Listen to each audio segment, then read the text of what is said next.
Everyone, आप सभी का स्वागत है आज के इस लेक्चर में। आज हम लोग इसमें श्वसन देखेंगे। तो ये teaching exam, railway group D, railway NTPC and any competitive exam में ये प्रश्न पूछे जाते हैं यहाँ से। ठीक है, श्वसन ये वेरी इंपॉर्टेंट टॉपिक है। ठीक है ना।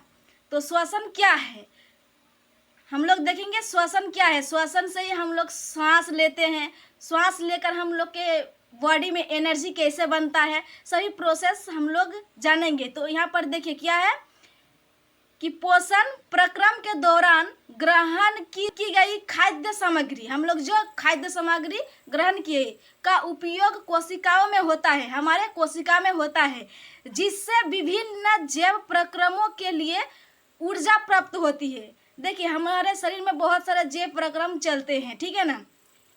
तो उसमें से सभी में एनर्जी की आवश्यकता होती है। तो हम लोग यानी कि हम लोग खाद्य नहीं खाएंगे। जो सामग्री हम लोग खाते हैं, शाम में अलग चीज़ खाते हैं, सुबह में अलग चीज़ खाते हैं, दोपहर में अलग चीज़ खाते हैं। ठीक है ना। तो उससे हमारे बॉडी में एनर्जी का संचार होता है। तो कैसे होता है देखिए। तो जैव प्रक्रम के लिए ऊर्जा प्राप्त होती है। तो इस जैव प्रक्रम द्वारा ही हमारे शरीर में ऊर्जा का निर्माण होता है। तो ऊर्जा उत्पादन के लिए कोशिकाओं में भोजन के विखंडन को कोशिकीय श्वसन कहते हैं। देखिए कोशिकीय श्वसन यानी कि कोशिका के अंदर जो श्वसन हम लोग करते हैं उसे कोशिकीय श्वसन कहते हैं। ठीक है ना। तो यहाँ पर क्या बोला, कोशिकाओं में भोजन के विखंडन को, देखिए हमारे शरीर में भोजन का विखंडन होता है। तो हमारे शरीर में कहाँ पर ये भोजन का विखंडन होता है? तो कोशिकाओं में होता है। ठीक है ना। विभिन्न पथों द्वारा ग्लूकोज का विखंडन, देखिए हमारे शरीर में कैसे ग्लूकोज का विखंडन होता है। ठीक है ना। तो देखिए ग्लूकोज का रासायनिक सूत्र, केमिकल फॉर्मूला होते हैं C6H12O6। ठीक है ना। तो यहाँ पर कार्बन C से दर्शाया जाता है, हाइड्रोजन H से दर्शाया जाता है, ऑक्सीजन O से दर्शाया जाता है। तो यहाँ पर कार्बन की कितने मॉलिक्यूल है? 6 मॉलिक्यूल है, और हाइड्रोजन की 12 मॉलिक्यूल है यानी कि 12, और ऑक्सीजन की 6 मॉलिक्यूल है। तो अब पाइरूवेट में टूटेगा। ठीक है ना। तो पाइरूवेट में टूटता है तो ये प्रोसेस कहाँ पर होता है? कोशिका द्रव्य में होता है। ठीक है ना। तो कोशिका द्रव्य में ये प्रोसेस होकर पाइरूवेट में टूट गया।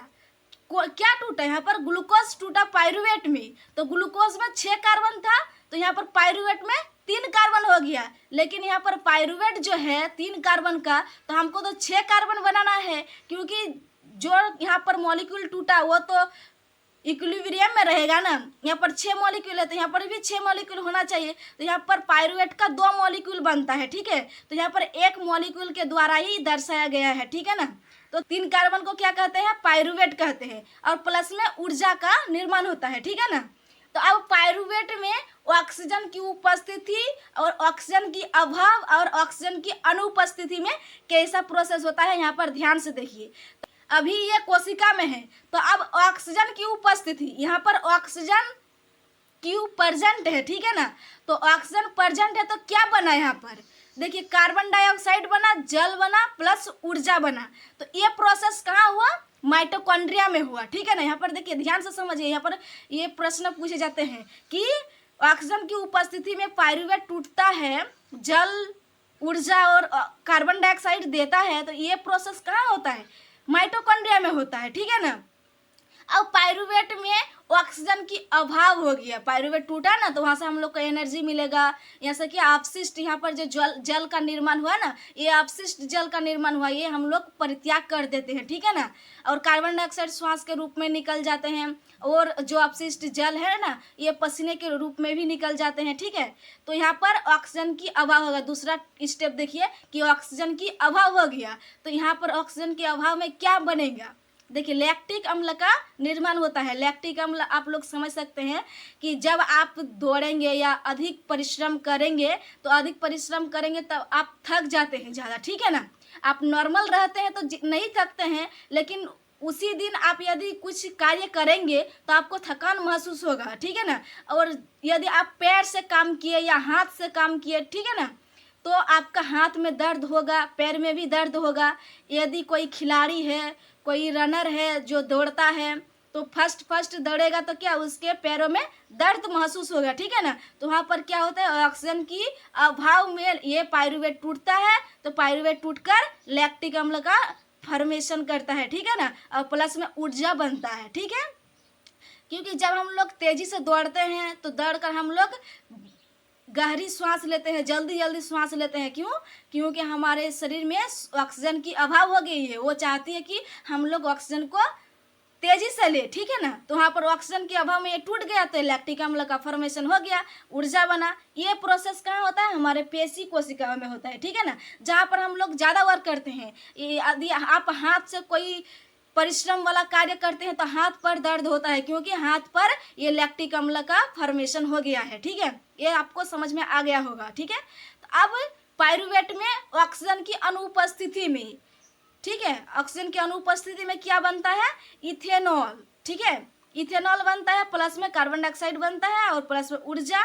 ये प्रोसेस कौन करता है? एक जीवाणु है, ईस्ट, ठीक है, ईस्ट किण्वन जो अल्कोहल बनता है ना, तो उसमें ये प्रोसेस होता है। वहाँ पर ऑक्सीजन उपस्थिति नहीं रहता है। जो ये ईस्ट है ये किण्वन प्रोसेस द्वारा ये जो पायरुवेट है उसको इथेनॉल में और कार्बन डाइऑक्साइड उसमें और ऊर्जा प्लस में 3 चीज इसमें परिवर्तित कर देता है।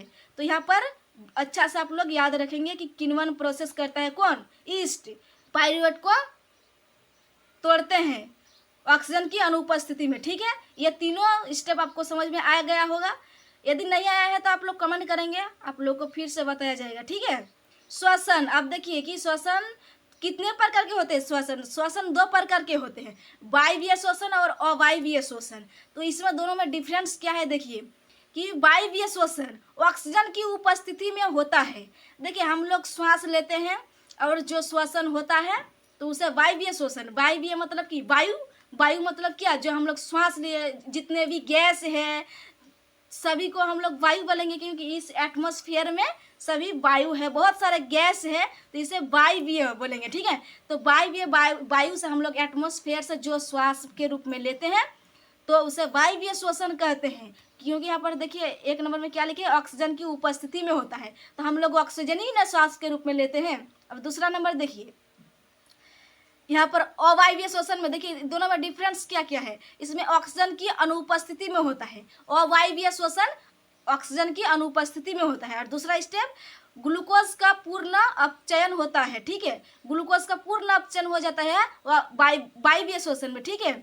और कार्बन डाइऑक्साइड, पानी और ऊर्जा मुक्त होता है, ये वायवीय श्वसन में। और अवायवीय श्वसन में क्या होता है? ग्लूकोज का अपूर्ण अपचयन होता है, मतलब पूर्ण रूप से नहीं होता है। और इसमें क्या बनते हैं? इथेनॉल बनता है, वही अल्कोहल, लैक्टिक अम्ल बनता है, कार्बन डाइऑक्साइड और ऊर्जा बनते हैं। ये अवायवीय श्वसन हुआ, ठीक है ना। जो हम बोले ना कि ऑक्सीजन की अभाव में जो प्रोसेस हुआ और ऑक्सीजन की अनुपस्थिति में, तो उसमें क्या? वायु की मात्रा बहुत कम थी, ठीक है, इसीलिए यहाँ पर अवायवीय, वायु की अनुपस्थिति, ठीक है ना। तो यहाँ पर इथेनॉल, लैक्टिक अम्ल और कार्बन डाइऑक्साइड और ऊर्जा का फॉर्मेशन हुआ, ठीक है। यही डिफरेंस यहाँ पर लिखना होगा। अब देखिए तीसरा नंबर, यह कोशिका द्रव्य और माइटोकॉन्ड्रिया में होता है, ठीक है ना। ये प्रोसेस वायवीय श्वसन किस में होता है? कोशिका द्रव्य और माइटोकॉन्ड्रिया में होता है। और अवायवीय श्वसन कहाँ होता है? यह केवल कोशिका द्रव्य में होता है, केवल यह कोशिका द्रव्य में ही होगा, ठीक है ना।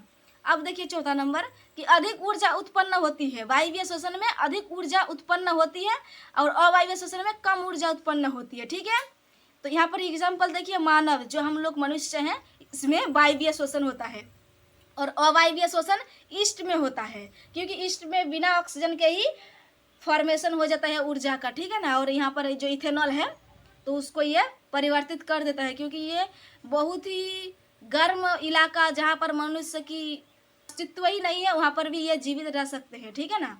मानव श्वसन तंत्र, हम लोग जो श्वास लेते हैं तो कहाँ से कहाँ तक जाता है, ठीक है ना। जो हम लोग श्वास लिए नासिका में, तो नासिका से कहाँ कहाँ से होकर गुजर कर हम लोग के कोशिकाओं में पहुँचता है। यहाँ पर स्टेप देखिए, तो हम मतलब कि यहाँ पर देखिए मानव में, दूसरा जीव में नहीं, मानव में देखिए तो नासा द्वार, हम लोग के नाक में 2 छेद है, इसको नासा द्वार कहते हैं। उसके बाद में जो हम लोग के है ग्रसनी है, ग्रसनी के बाद कंठ है, कंठ हम लोग का जो हम लोग आवाज़ निकलता है ना तो वही कंठ हुआ, ठीक है ना। जहाँ से इसको साउंड बॉक्स कहते हैं, जहाँ से हम लोग को स्वर निकलता है, ठीक है ना।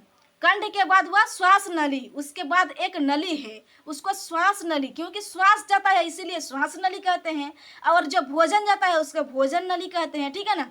तो श्वास नली के बाद है श्वसनी, बाद है श्वसनिका, ठीक है ना। और श्वसनिका के बाद फेफड़ा, तो फेफड़ा में खुल जाता है। अब देखिए कि फुफ्फुस इसको बोलते हैं, और फेफड़े इसी को बोलते हैं, ठीक है ना। दूसरा नाम फुफ्फुस है, ठीक है ना।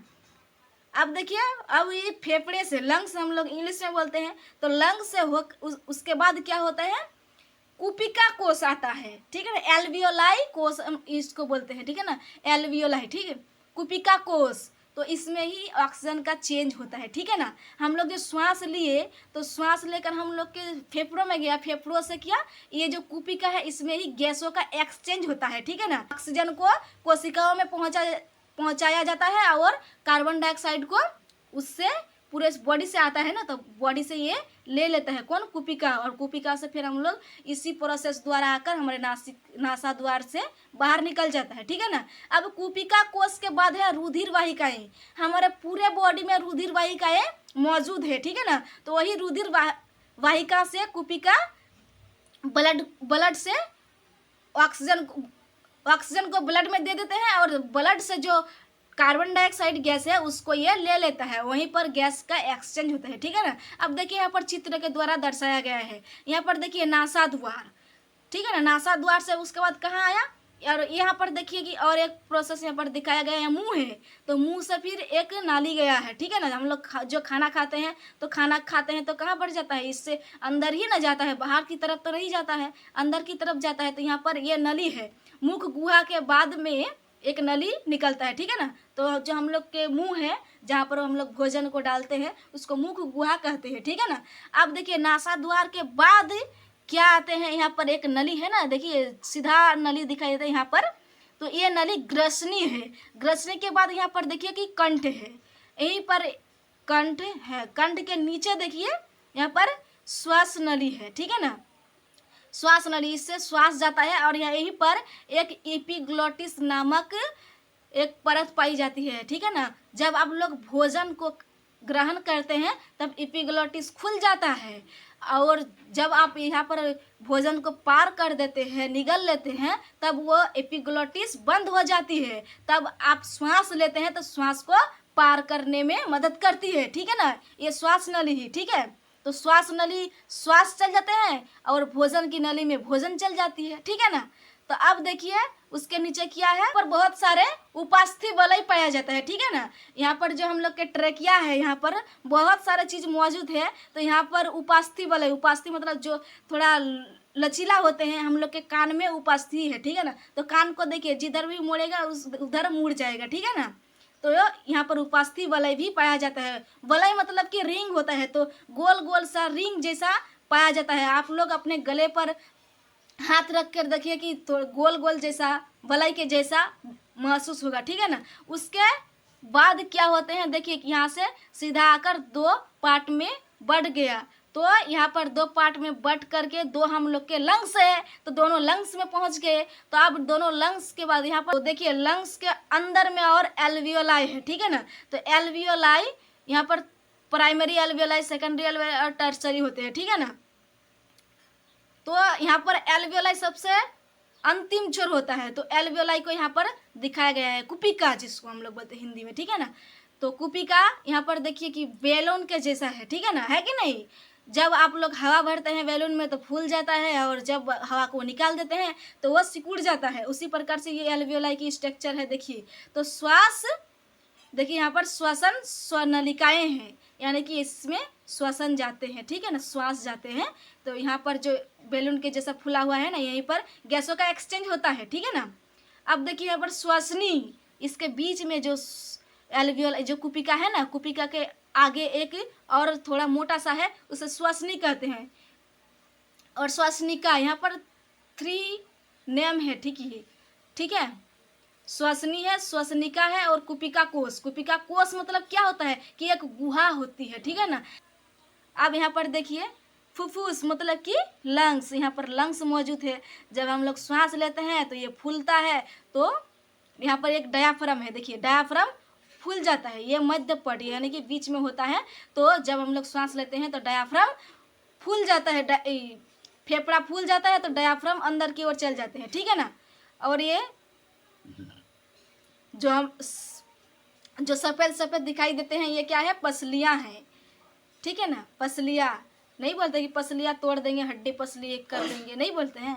यही जो सफ़ेद सफ़ेद के जैसा दिखाई देते हैं ना, रिंग के जैसा, यहाँ पर कितने पसलियाँ हैं, तो 12 जोड़ी है, यानी कि 12 दूना 24 है, दोनों साइड रहता है ना। तो आप लोगों को ये श्वसन समझ में आ गया होगा, उसमें और भी इसके आगे हम लोग बताएंगे, ठीक है ना। आप लोग इसको पहले देखिए।